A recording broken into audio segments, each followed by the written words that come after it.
Dear listeners, thank you for all your suggestions. Please drop a hi in the comments section and let us know what you think about today's story. Now let's start with today's story. I've been married to Jill for 22 years now, and we've been together for 26. When we first met, everything was perfect. We were young, in love, and life was full of possibilities. But over the years, things have changed, and not for the better. Jill's always been strong-willed, which I admired at first. She knew what she wanted and wasn't afraid to go after it. But somewhere along the way, that strength turned into something else. Now, it feels like every day is a battle. She's constantly criticizing me, berating me for the smallest things. It's like nothing I do is ever good enough for her. At first, I try to brush it off. She's just stressed, I told myself. Work is tough, and she's dealing with a lot. But the excuses started to wear thin. The harsh words, the constant nitpicking. It all started to take a toll on me. I found myself dreading coming home, knowing that another argument was just around the corner. I tried to talk to her about it, hoping we could work things out. But every time I brought it up, it turned into another fight. She'd accuse me of being too sensitive, of not being able to handle a strong woman. But it's not about that. I love strong women. I loved her for her strength. But there's a difference between being strong and being cruel. I miss the Jill I fell in love with, the one who laughed with me, who supported me, who made me feel like I could conquer the world. Now, I just feel like I'm constantly walking on eggshells, waiting for the next blow-up. I've thought about leaving, more times than I can count. But it's not that simple. We've built a life together. We have a home, memories, shared dreams. And despite everything, I still love her. I remember the good times, and it breaks my heart to think of throwing it all away. But how much more can I take? Every day, I feel myself getting closer to the edge, closer to the point where I just can't do it anymore. I don't want to give up on us, but I don't know how to fix it either. I wish she could see what she's doing to me, to us. I wish she could remember the love we once had and find a way back to it. But right now, that feels like a distant dream, and I'm left wondering how much longer I can hold on. Maybe it's time for a change. Maybe it's time to put myself first for once. Because as much as I love Jill, I can't keep living like this. I deserve to be happy too. I decided I couldn't take it anymore. I needed to talk to Jill about how I was feeling, hoping against hope that she would understand. As I approached her, I could already feel the tension building. Jill, can we talk for a minute? I asked, trying to keep my voice steady. She sighed heavily, barely glancing up from her phone. What is it now, Connor? I'm busy. I know, but I really need to talk to you about something that's been bothering me, I said, my heart pounding in my chest. Oh great, here we go again, she said with a scoff. What did I do this time? It's not about what you did, I began, choosing my words carefully. It's about how you speak to me. Lately, it feels like you're constantly criticizing me, and it's really wearing me down. Are you serious? She snapped, her eyes narrowing. You're being overly sensitive again. You need to toughen up. Life isn't all sunshine and rainbows. It's not about being sensitive, I tried to explain. It's about feeling respected and valued. I feel like nothing I do is ever good enough for you. She rolled her eyes. Oh please, you're just looking for something to complain about. Maybe if you actually did something right for a change, I wouldn't have to criticize you all the time. Her words hit me like a punch to the gut. I took a deep breath, trying to stay calm. Jill, I'm serious. This constant berating is making me miserable. I miss the way we used to be, when we could talk to each other without all this negativity. She laughed bitterly. Well, maybe if you weren't so useless, we wouldn't have this problem. Maybe the issue isn't me, maybe it's you. I felt a lump forming in my throat. I'm trying, Jill. I'm really trying. But I can't keep doing this if things don't change. We need to work on this together. Work on what? She snapped. You're the one with the problem, not me. I'm not going to change just because you're too weak to handle a little criticism. I stood there, speechless, feeling the last bit of hope draining away. It was clear she wasn't willing to see my side of things. I didn't know what to do next, but one thing was certain. I couldn't keep living like this. A few days later, I stumbled upon something that shattered what little was left of my hope. I found out that Jill was cheating on me with my longtime nemesis from high school, Ron. The betrayal cut deep, much deeper than I ever thought possible. I found the evidence by accident. I was cleaning up the living room when Jill's phone buzzed on the coffee table. Normally, I wouldn't invade her privacy, but curiosity got the better of me.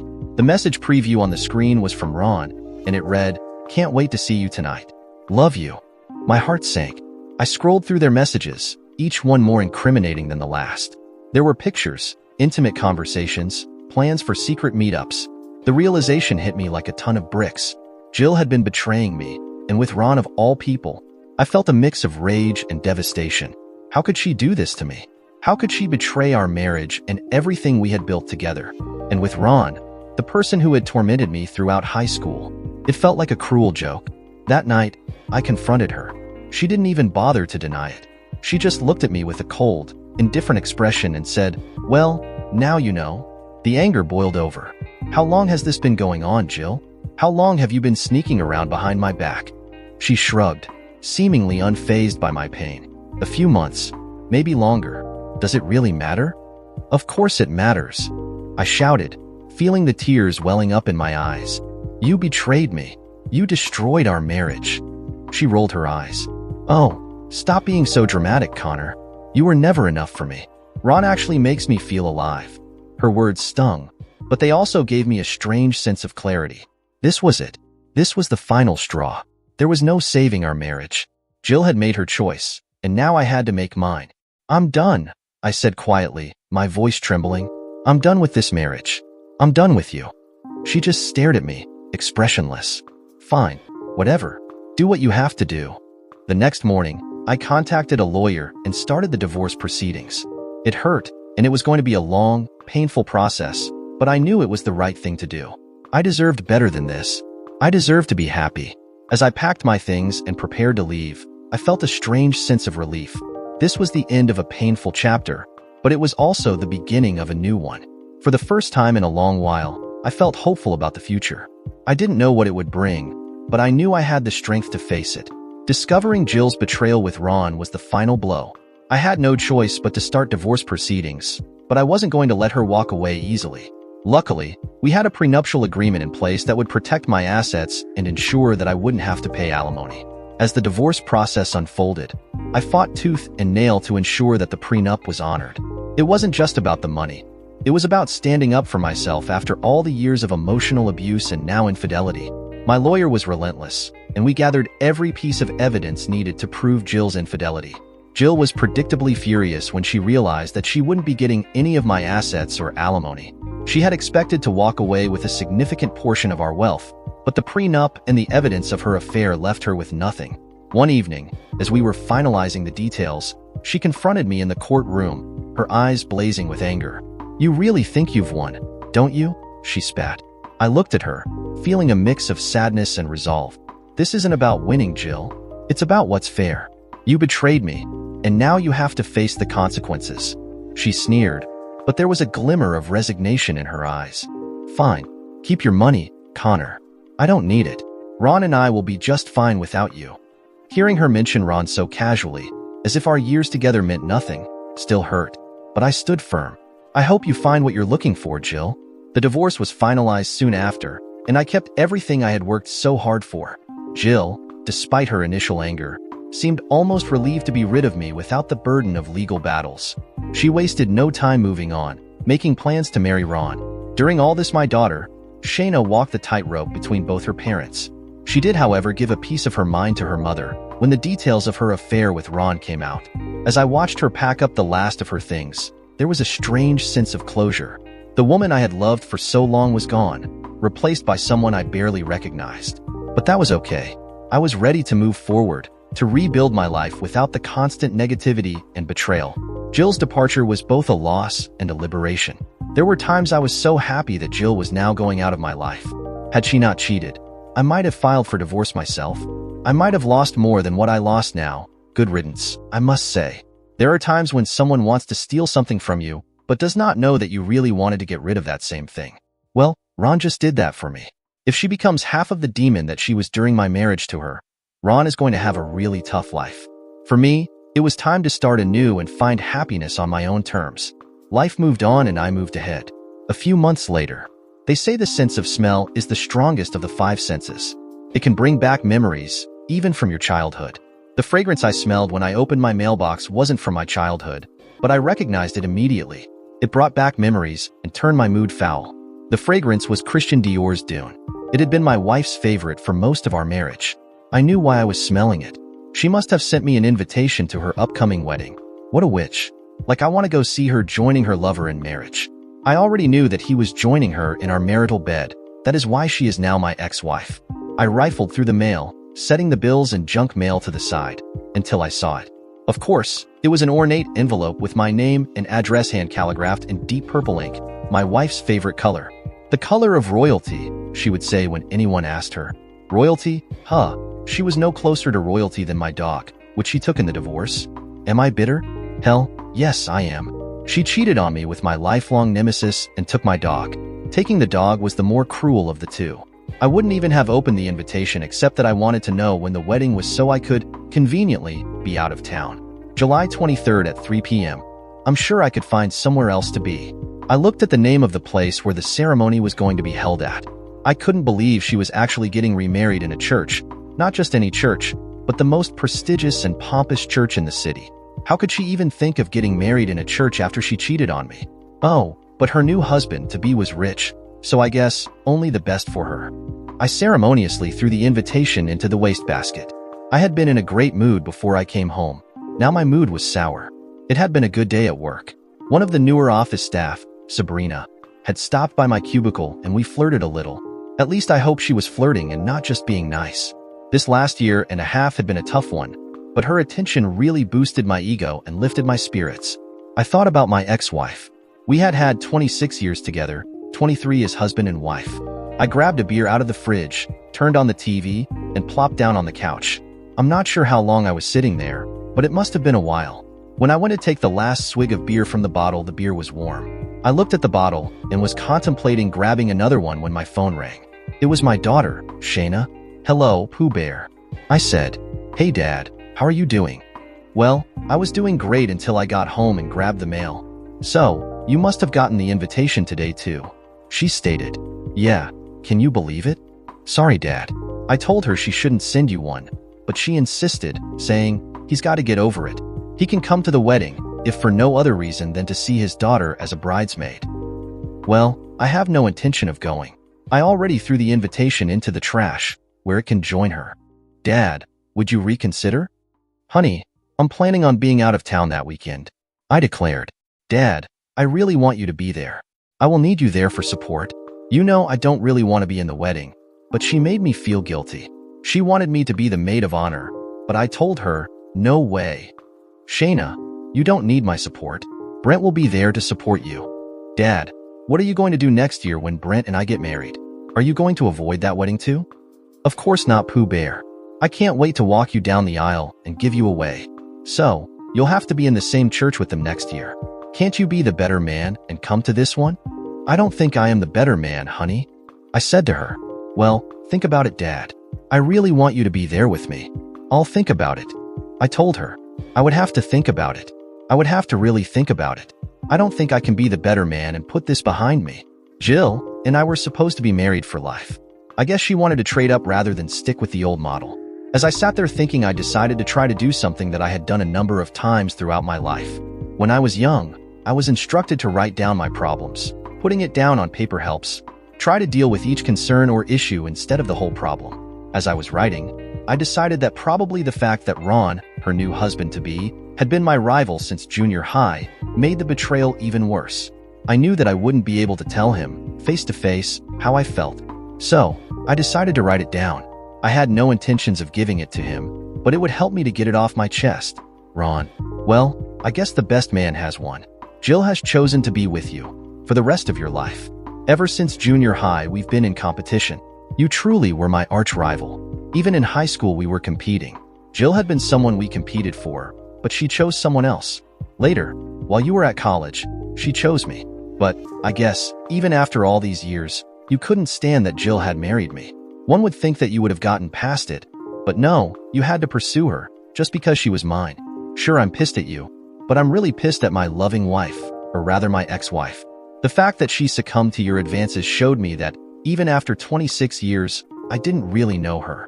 When we first started dating, we would tell each other all of our hopes, dreams, and even our fears, for hours on end. By the end of our marriage, we didn't talk much. Well, I didn't talk much. She did all of the talking. On and on. I guess I should have been listening more. Maybe I would have heard the alarms warning me that she was leaving me. I keep thinking of all the things about Jill that I used to love. Now you will be the one to experience all that makes her, her. You'll get to wake up next to her and see her au naturel. You will be the only one to ever see her that way. No makeup, hair in the morning bedhead style, and the morning breath. She'll immediately go to the bathroom to brush both her hair and her teeth as well as put on layers of makeup. You may want to get into the bathroom before her, or else you'll be waiting an hour. After I had written those words, I set the pages down and decided to go out to the bar to take my mind off my problems. I'm a little ashamed to say that I had to get an Uber to take me home because I was too drunk to drive. The next day was Saturday, so I slept off my hangover. In fact, I didn't get out of bed until 2 o'clock. I just couldn't find a reason to get up before then. The smell of my body sweating out the alcohol finally made me get up, for no other reason than to take a shower and grab a bite to eat. I felt better after my shower, so I decided to grab a burger at the pub. I had to Uber back to get my car anyway. The burger helped as well as a little hair of the dog that bit me. That next week I was still dour. Sabrina had noticed and asked me what was wrong. I told her, issues with my ex. She hadn't worked there when all of my troubles started, so she didn't know the whole story. Connor, she said, let's go grab a bite to eat after work. I hate seeing you so glum. I'd hate to have my sour mood rub off on such a happy person. I told her, nonsense, maybe I'm just what you need to get you out of your funk. There it was, her flirting again. Or was it totally innocent? I have been out of the game for so long I couldn't be sure of anything. Well, dinner was nice. We sat and talked. She asked me about what had happened with Jill. She could tell, by the emotional answers I was giving, that I still harbored a lot of hate for my ex and her lover. I apologized for going on about all my issues and asked her about her relationships. She told me about her marriage to a drunk and then a long-term relationship, 6 years, with a guy that decided he didn't want to ever get married. She struggled with that. Did he not love her? Did he want to play the field? She wanted to have children, but couldn't see having them without being married. She needed commitment, an assurance that he was going to be there for the long haul. As we ate, we talked, taking turns discussing all kinds of topics. It was obvious to me that we had a lot in common: politics, religion, family values, vacations, and the future. At the end of our meal, we made our way out to the parking lot. Then, without notice, she stepped right up to me and gave me a hug. I was stunned and thought to myself, who was this young woman that could show such concern for me? As she walked toward her car, I just looked at her. She had to be 10 years younger than me, at least. A short, petite Latino woman that always seemed to have a smile on her face. I really wanted to learn more of her story. We would have to do this again soon. Sabrina had certainly changed my mood. As I drove to the apartment, I was smiling and singing along with the radio, some country song that I had heard a number of times before. When I walked into my living room, I saw the letter I had started. My smile went away, but my mood was definitely better than when I had started the letter. Having a young woman care enough to try to cheer me up definitely helped me to have a new perspective on life. I sat down and picked up the paper and thought about my ex-wife. Our relationship wasn't perfect. No one's is. Just ask any couple that has been married for any length of time. There are things that your mate does that, if you focused on them, would drive you crazy. You learn to ignore those things, or at least learn to live with them. That made me think about the dinner with Sabrina. I compared Sabrina to Jill. There was something different. Then it dawned on me. I knew what was different. It was the clink, clink, clink of Jill's fork touching her plate. My ex had a habit of tapping her fork on the plate 3 times before taking a bite. I had asked her about it one time. She didn't even consciously know she was doing it. When she took a minute to think about it, she came up with a reason why she did it. To ensure all the food is securely on my fork, so I don't spill it on my blouse. I guess that's a good reason, and I learned to live with it. I even learned to ignore it. One thing I do know, I'll not miss eating with her. I put pen to paper and started writing again. When we were first married, I found it cute the way she always touched her fork 3 times to her plate before she eats each bite of food. I have to admit though, it did really annoy me towards the end, hearing that clink, clink, clink all throughout our meals. Even when out for dinner, there it was clink, clink, clink.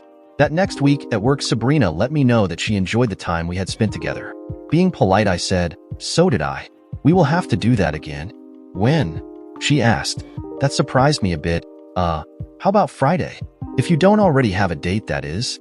Nope, I'm free for you, she said, smiling. There it was again, that flirting, or was it just an innocent comment? That night, when I walked into the door of my apartment, I was whistling a tune. I saw the letter on the coffee table and thought to myself, not tonight. I don't even want to think of my ex. Friday came, and we again found ourselves out enjoying a meal together. I was nervous. It was a Friday night and I was eating a meal that we had actually planned with a beautiful woman. I guess it was a date.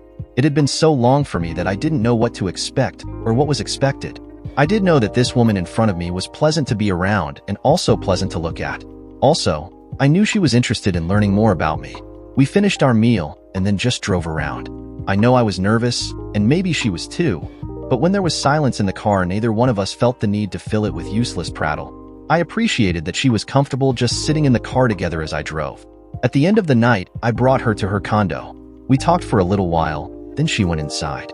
As I walked into my apartment and saw the letter still sitting on my coffee table, I just grinned to myself.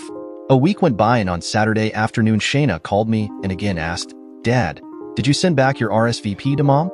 "No, honey. I told you I threw the invitation in the trash where it belonged." "Dad, will you go for me?" "Why do you want me to go so badly, Shayna? Do you think I want to see that a-hole smirking at me as he marries your mom?" "Dad, I know you two don't get along, and I get it. But if you don't go, it will just reinforce in his mind that he has won." "Honey, I don't know. I don't think your mother really wants me there anyway. I think he probably put her up to sending the invitation." "Dad, please think about it." "I will, honey, but don't get your hopes up." We finished our phone call, and I was a little depressed. Why couldn't Shayna understand how I felt? I needed to put a smile on my face, so I decided to call Sabrina. "Hey Sabrina, how are you? I was just thinking about you. Wondering if you had plans today?" She asked. "Well, that makes me feel good that you're thinking about me. I don't have anything planned. Do you have something in mind?" "I want to do a road trip. Are you up for it?" "Where to?" I asked. "Let's just hop in my car and see where it takes us." "Okay, I'm all yours."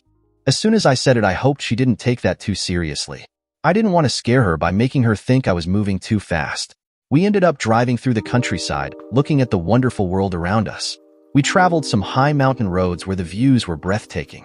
We stopped at a scenic overlook and walked up to get the best view. The wind was a little chilly, so I put my arm around her to share my warmth. She looked up at me, and I looked down into her eyes and kissed her. It wasn't a long, passionate kiss, rather one that said, "I like you." It was the first time we kissed. I had been hesitant to do anything. I didn't want to scare this lovely woman away, and also it had been almost 3 decades since I had kissed anyone other than my ex. She smiled and hugged me back. That was a good sign. We walked arm in arm. Over the last few weeks, we had talked about our past relationships. She had married in her early 20s a drunk that had become abusive. "Luckily," she said, "I saw early on that he wouldn't give up drinking. So I made a conscious decision not to have any children with him. I didn't want to bring them up with an abusive drunk as a father." We discussed my divorce again. She couldn't believe that after all those years together, my ex decided that I wasn't good or rich enough. We walked along and then I talked about my daughter. When I mentioned that she was 22, she said, "Oh, she's 10 years younger than I am. Sabrina is 32. I thought to myself, what the hell am I doing? I'm 16 years older than she is. So, I asked her, "Sabrina, I don't know if you realize it, but I'm 48 years old. Why would you want to hang out with an old guy like me?" She looked at me and gave me a look that could kill. Then she said, "Connor, if you can't tell that I like you, and that your age means nothing to me, then maybe I don't know you at all. Maybe you should find someone that's old enough," doing the finger air quotes, "so that I won't be wasting either of our time." I looked at her. She had moved a bit away from me. I blew it. I said to myself as I sat down on a rock bench nearby, "Why am I so stupid? I have a good thing going with someone that makes me happy, and I have to go and say something to screw it up?" I looked over at her. She was turned away, but I could tell she was crying. I got up and approached her. I hesitantly placed my hands on her shoulders and pressed my body gently to her back. "I'm sorry. I'm an idiot, I guess. I just can't believe a gorgeous woman would want to spend time with me. I'm not movie star handsome, far from it. I'm barely average."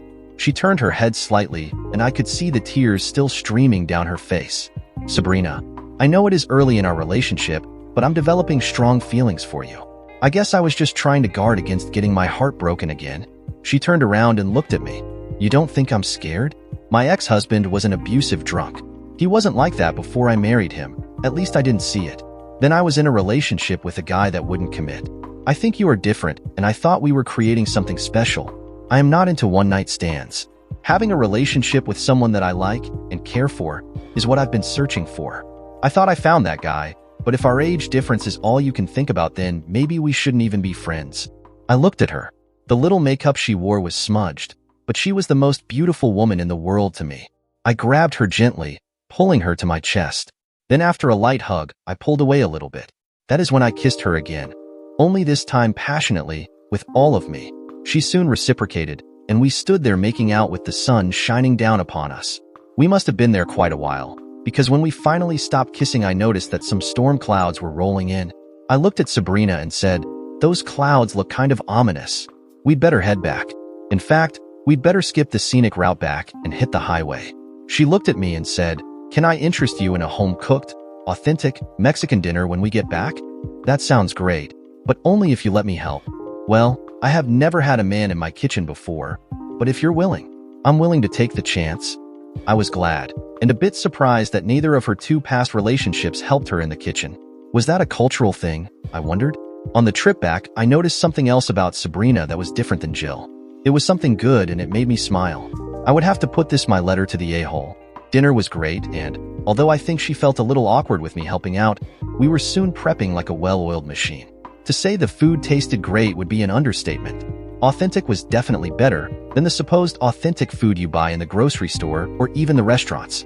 She told me that the recipes and prep had been handed down from grandmother to granddaughter for generations. That amazed me. I couldn't think of anything that my ancestors had passed down, except my genes, of course. We ended the night on the couch with more kissing and hugging. It felt so good to have a woman's body so close to mine. We didn't take it any further though. I think we were both still gun-shy, and I know I didn't want to rush things. I wanted to grow our relationship. That night when I got home, I went right to the letter. When I had started the letter, I wasn't sure if I would send it. I just needed to get things off my chest. Now I still wasn't sure, but I was leaning towards sending it. The letter was therapeutic, and I was able to get rid of some anger. So I kept it on the coffee table to write my thoughts down when I found I had something I wanted to say. Tonight I had something to say. Thinking back to when we were first married, young and in love.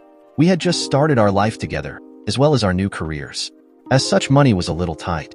So, our honeymoon was not to exotic locations, but was a drive to the Poconos in Pennsylvania. We took turns driving the 6 hours. When you're newly married, you don't let little things bother you. It was, however, the first time I noticed that Jill doesn't like using cruise control. That wouldn't be a big problem, except that she fluctuates 2 to 3 miles per hour every 20 to 30 seconds. I actually got a bit queasy. After we stopped for lunch, I told Jill I would drive the rest of the trip. So, from then on long trips I would drive. I set the letter down. Riding today with Sabrina showed me that long drives were not going to be a problem for me in the future. I needed to write something else down to get it off my chest. When Jill and I had gotten married, it had started out awesome. I needed to express this to the a-hole. Our honeymoon was awesome. Literally no holes barred. Early in our marriage, there was nothing that we didn't try together. Every position imaginable, even wheelbarrow. For the last 10 years, it has been strictly missionary, nothing else. The sex life was so bad that I haven't had one of those happy endings in years. Maybe she is more adventurous with you. For your sake, I hope you get it more frequently than I did these last few years. Initially, I thought that maybe menopause was rearing its ugly head. Maybe, however, she was bored with me, and that is why she started up with you. Obviously, we are all getting older and fighting that middle-age spread. Also, gravity has taken its toll. Her mangoes were hit the hardest. They now look like bananas. There were times I could not differentiate between her belly and her tits, because they were so close together. As they say it, she became very down to earth. Despite all of that, I hoped I would be with her for the long haul. You, however, will probably have every day of those 30-plus years to grow old with each other. Yes, the best man has won. Enjoy your prize. Sincerely, your nemesis, Connor Davidson. I had finished the letter. I could write pages of the little things that got on my nerves, things that I had learned to live with. However, I was done looking back, ready to look toward my future with Sabrina. Early the next morning, I called Sabrina. She answered, "Well, hello. Do you miss me already?" Yes, I do," I said with a smile on my face. "I was wondering if you had plans on the long 4th of July weekend? It was 2 weeks away, but I wanted to do something special." "No, what do you have in mind?" "Well, I don't want to sound like I'm rushing our relationship, but would you like to go away for a few days? I thought we could go down to Virginia Beach." Then, not wanting to put pressure on her, I quickly said, "We can get 2 hotel rooms. I don't want to make you uncomfortable." She responded in a way that surprised me and showed me that she cared. "I won't feel uncomfortable, but I am concerned that you may not be ready." Your divorce still seems to be a little raw for you. Oh, I'm ready, I said, and then not wanting to sound like a lecher, I said, I know I was depressed for a while there. As you know, I had just gotten the invitation to my ex's wedding ceremony. It brought up a lot of resentment that I was still harboring.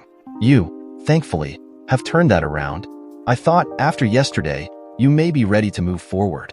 She suggested. Yesterday was great. These past weeks I was afraid that I might be moving too fast. It's been years, and I don't enter relationships lightly. Nor do I, Connor. You, however, are a person that I feel very comfortable with, and I know you are a good person. Then, feeling courageous, I said, well, I am good, even when I'm bad. I said it in a semi-joking, lecherous tone. She laughed. I'll have to keep my eye on you then. I really enjoyed the banter. It showed me that we had moved past the I'm on my best behavior stage of our relationship. We made plans to meet for lunch, and I hung up the phone with a huge smile on my face. I immediately went online and booked one room with 2 queen beds, one to play on and one to sleep on. I guess I am a lek.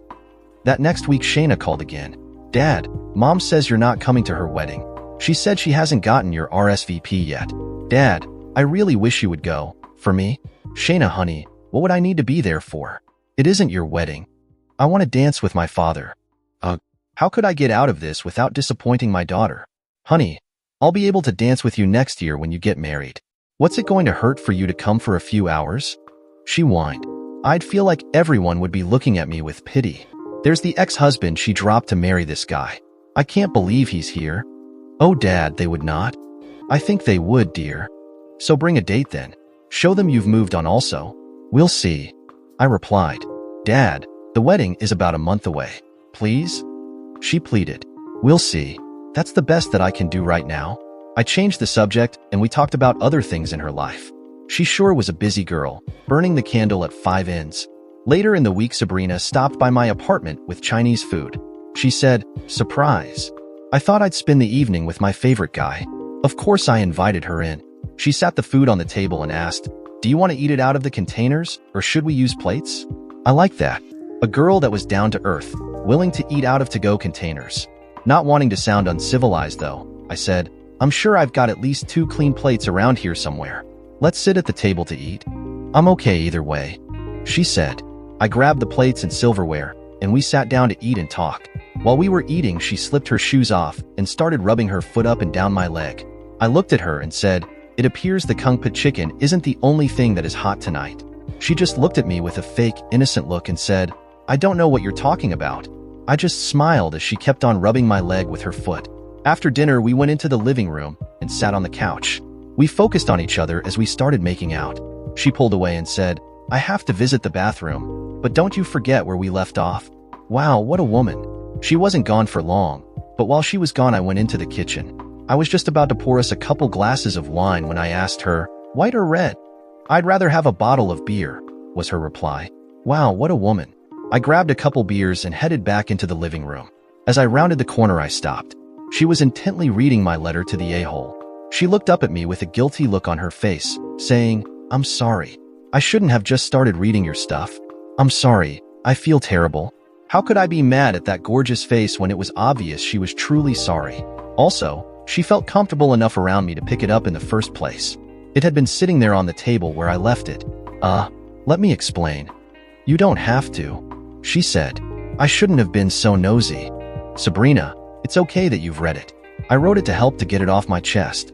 It is written to the a-hole that is marrying my ex-wife. I started writing it when I got the invitation. This is cheaper than therapy. I just think of things from time to time and add to the letter. I probably won't send it, but it helps me to think that I'm writing it to him. I can see that, she said. It looks like you're working your way through the pain.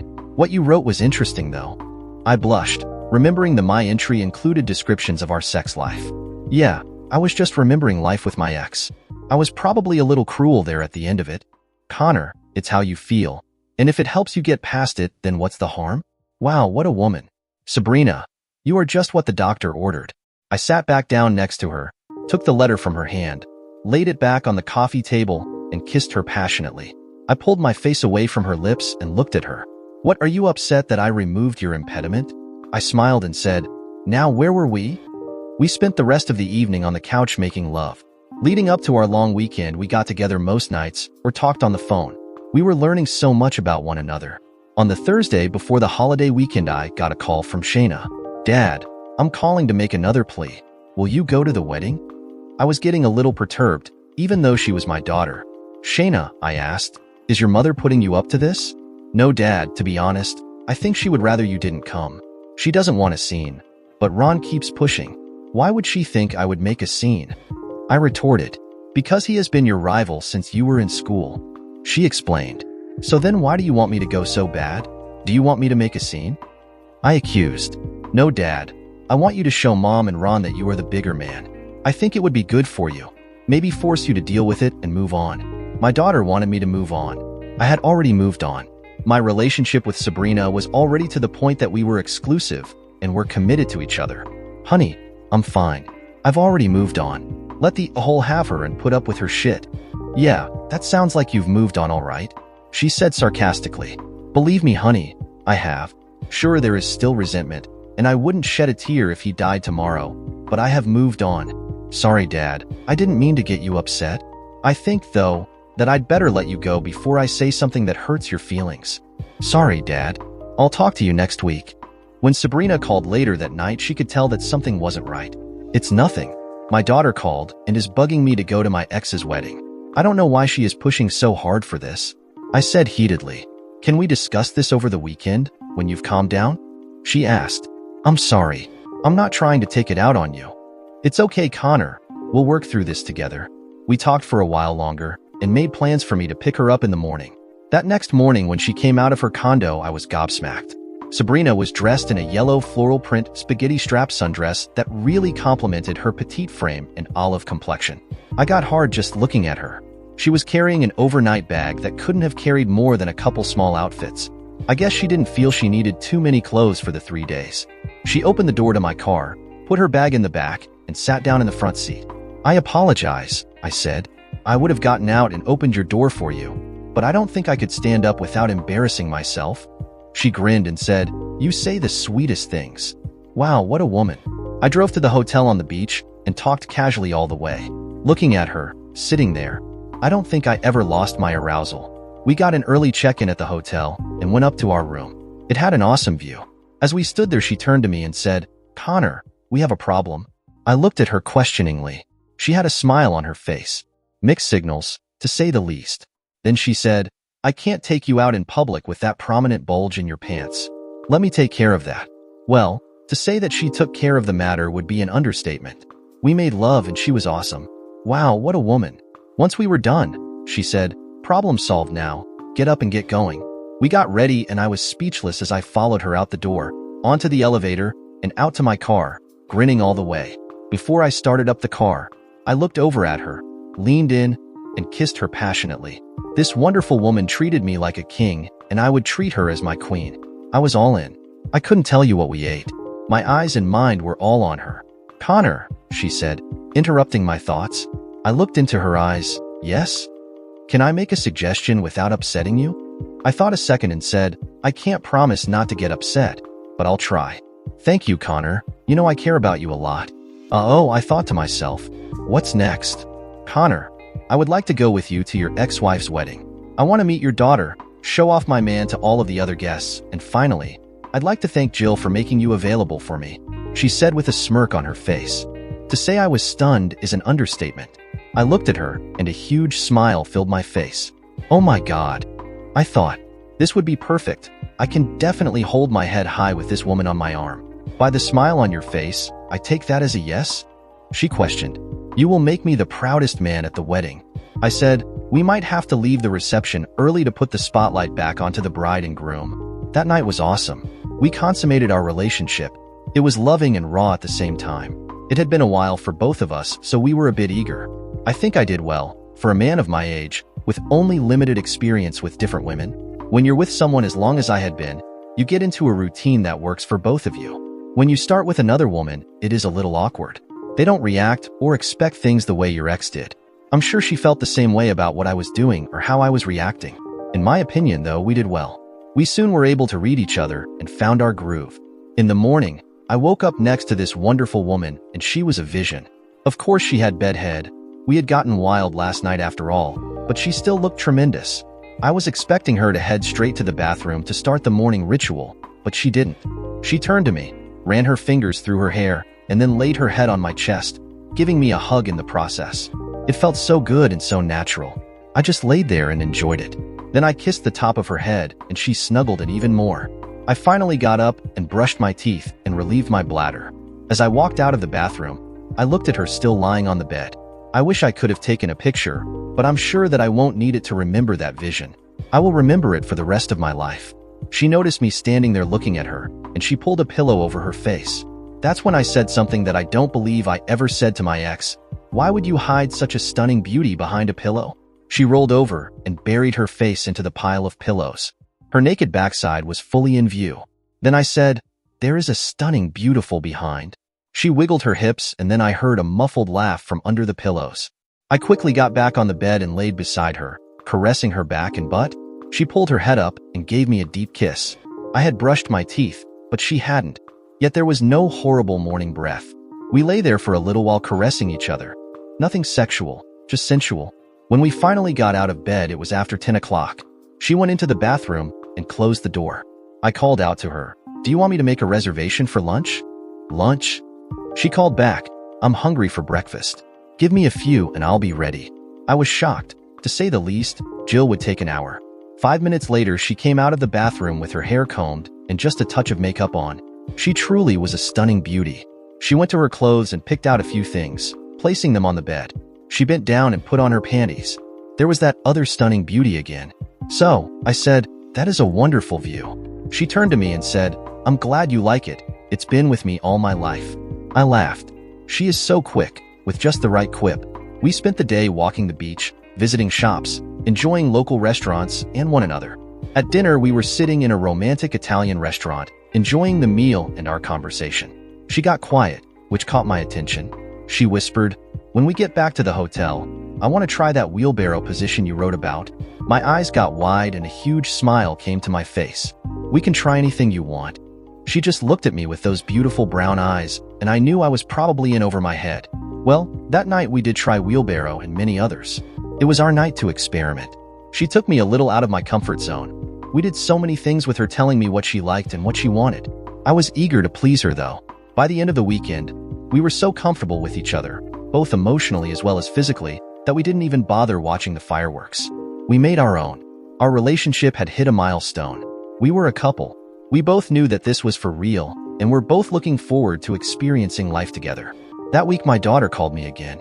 "Dad, the wedding is in 15 days. I am asking, no begging you, to be the better man and say yes to going." I hemmed and hawed a little, making my daughter squirm a little on the other end of the line. Then I said, "Okay, but under one condition." "Great. What is it?" "I will have a plus one that you are going to have to meet and accept, because she will probably be your stepmom." "What?" "Yep. I believe I'm in love." "How long have you been dating?" "Only a little while, but we both care deeply for each other." I declared, "I can't wait to meet her." She said, "I knew you would find someone." The day of the wedding came. I picked Sabrina up from her condo. She looked remarkable. She was dressed in a conservative, yet somehow sexy dress that accentuated her every curve and enhanced her natural beauty. Again, just a little makeup on her eyes that made her deep brown eyes stand out. It was hard to not look at them. I drove to the church and we decided to sit toward the back. After all, I didn't want to upstage the bride on her special day. 3 days before, I had mailed out the letter to Ron. Yeah, it had been therapeutic for me to write it down, and I probably shouldn't have mailed it, but he was my nemesis after all. We were sitting in the pew, and he must have heard I was there. I saw him looking around for me. We caught eyes and he headed toward me. I'm sure so he could gloat. As he walked up, he saw my date and nearly stumbled. Sabrina was so extraordinary that he knew the best man had one. Later, as he stood up front, ready to take the plunge, he had a look on his face that said, "Am I making a mistake?" Well, that feeling of his did not take long to materialize. Initially, I heard bits and pieces about their relationship through mutual acquaintances. Part of me wondered if Jill would be different with Ron, but another part knew that her behavior wouldn't change so easily. A few months into their marriage, I started hearing rumors about their constant fighting. It seemed that the same patterns that had plagued our relationship were now present in theirs, only worse. Jill was actually beating him up, both verbally and physically. Ron, who had once seemed so confident and composed, began to look worn down and defeated. Then, one day, I got a call from my daughter. "Did you hear about Mom and Ron?" I sighed, expecting more news about their marital adventures. What now? "I had to get Mom bailed out yesterday. She put Ron in hospital. They were having one of their daily arguments. A neighbor had called the cops, and once they arrived, they found Ron on the floor and Mom was sitting on his chest raining down punches. Ron had to get several stitches to close the wound on his head. As per the cops, Mom hit him on the head with a wine bottle and then mounted him to beat him further. Ron has not pressed charges, but he has restraining order against her." I was taken aback, a mix of shock and an unsettling sense of déjà vu washing over me. I could not hold on and actually burst out laughing. At least I did not get beat up. "So, he is still going to enjoy his victory over me, or is he going to divorce your mother?" "Yeah, he already filed for divorce. I guess the day-to-day grind had hit and the bloom was off the rose. He must have looked and saw 30 or more years of living with this woman and decided that it wasn't what he thought it would be. He did not even make a year with her. The excitement is in the competition. Once you have the trophy, it just sits there and collects dust." That next year, Shayna had gotten married and I had walked her down the aisle, a proud father. Jill was there also, of course, but not Ron. They were still in the process of divorce. Jill spent a few days in the jail, but Ron was kind enough to not file charges against her if she agreed for the divorce terms. Jill is not getting any money from this marriage as well. I met Jill at lunch at my daughter's place. Sabrina was running late and had not arrived yet. In the meanwhile, Jill walked up to me. She looked like hell. "Hey Connor, can I talk to you for a second?" She started before I could say no. I made a mistake, given up a quarter century of love and caring for a pipe dream. Ron just kept finding fault with everything I did. Nothing was right or good enough. He even made me get surgery to try to firm up my breasts and take that mole off. It just seemed like he was never happy. "Connor, I'm sorry. Is there any way I could make it up to you and we could start over?" I guess my letter did have an impact on Ron. I looked at Jill and said, "So, finally someone found faults in the holier than thou. That is called karma. As for getting back with you, ever since you left me, I have had a wonderful life.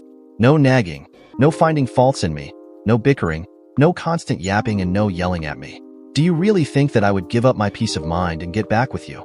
Hell, no." I started walking away, and then Sabrina came and joined us. I held her hand. "This is Sabrina, my fiancée. We are getting married next month."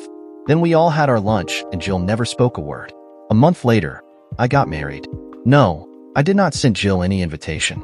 I no longer had the need to be vindictive. Did I feel sorry for her? No, she made her bed. She had to lie in it. Just because I shoveled a little shit into that bed doesn't mean she didn't deserve it. Dear listeners, please share your thoughts in the comments section below, and don't forget to like, share, and subscribe.